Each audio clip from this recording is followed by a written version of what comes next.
আসসালামু আলাইকুম। স্বাস্থ্য ও চিকিৎসা বিষয়ক পরামর্শ কেন্দ্র থেকে আমি মোহাম্মদ মঞ্জুরুল আলম। আজকে গ্রীষ্মকালীন একটা স্বাস্থ্য বার্তা আপনাদেরকে দেব। আমি এই গ্রীষ্মকালীন 3টা রোগ সম্পর্কে আমি আজকে আলোচনা করব।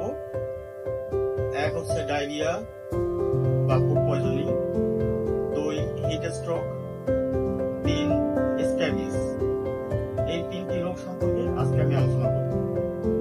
গ্রীষ্মকালীন এই সময়টায় আমাদের দেশে প্রচন্ড গরমে এই 3টা রোগের আবির্ভাব হয়। এক হচ্ছে ফুড পয়জনিং, আমরা বাইরে যারা খাবার খাই, বিভিন্ন ধরনের জুস, শরবত বা বাইরের যে খাবারগুলো খাই, এই ধরনের খাবার থেকে আমাদের ফুড পয়জনিং হয়। এই ফুড পয়জনিং এর কারণে আমরা অসুস্থ হয়ে পড়ি, ডায়রিয়া হয়।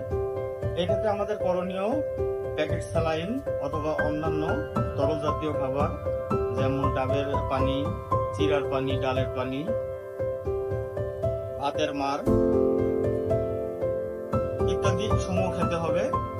রোগীকে সাধারণ খাবার খেতে হবে, স্বাভাবিকভাবে চলাচল করতে হবে।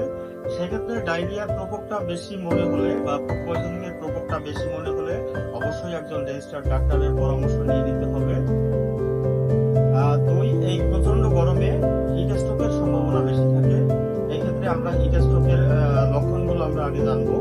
হিট স্ট্রোকের লক্ষণগুলো হচ্ছে বমি বমি ভাব, বমি হওয়া, প্রচন্ড পরিমাণে মাথা ব্যথা, শরীরের তাপমাত্রা বেড়ে যাওয়া, জ্বর আসা, শরীরে প্রস্রাব কমে যাওয়া, প্রচন্ড পরিমাণে ঘাম হওয়া, শরীর জ্বালাপোড়া করা, ঘামতে ঘামতে এক পর্যায়ে ঘামটা শুকিয়ে যাওয়া,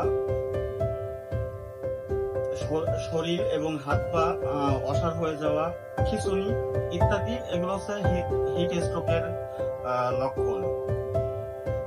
হিট স্ট্রোক হলে রোগীকে দ্রুত ঠান্ডা স্থানে নিয়ে যান, ঠান্ডা পানি পান করান, সম্ভবত ঠান্ডা ফ্লোর বা এসি যুক্ত রুম, ফ্যানযুক্ত বাতাসযুক্ত স্থানে রাখুন। প্রয়োজনে হাত পাখা দিয়ে বাতাস করুন। ঠান্ডা পানি ছিটিয়ে দিতে পারেন, সেক্ষেত্রে বরফ কাপড়ে ভিজিয়ে বরফ দিয়ে শরীর ঠান্ডা করতে পারেন।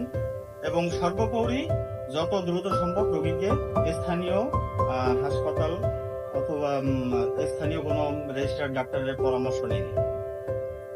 আমি 3 নম্বর যে ব্যাপারটা নিয়ে কথা বলবো সেটা হচ্ছে, বর্তমান সময়ে প্রায় প্রত্যেকটা লোকেরই এই লক্ষণগুলো আছে। সেই লক্ষণটা হলো স্ক্যাবিস। স্ক্যাবিসটা হচ্ছে চামড়ার চুলকানি বা শুকনা চুলকানি। এটা সাধারণত হাতে বা পায়ের থেকে শুরু হয় এবং আস্তে আস্তে এটা সমস্ত শরীরে ছড়িয়ে পড়ে। সেক্ষেত্রে আমাদের অবশ্যই একজন ভালো রেজিস্টার্ড ডাক্তারের পরামর্শ নিয়ে স্ক্যাবিসের চিকিৎসা করাতে হবে এবং যত দ্রুত সম্ভব স্ক্যাবিসের ট্রিটমেন্ট করাতে হবে। আমরা সবাই যদি সচেতন হই তাহলে এই 3টা রোগ বা 3টা অসুখ, গ্রীষ্মকালীন এই অসুখ থেকে আমরা বাঁচতে পারবো। ডায়রিয়া অথবা ফুড পয়জনিং থেকে, হিট স্ট্রোক থেকে অথবা স্ক্যাবিস থেকে। ধন্যবাদ। আসসালামু আলাইকুম।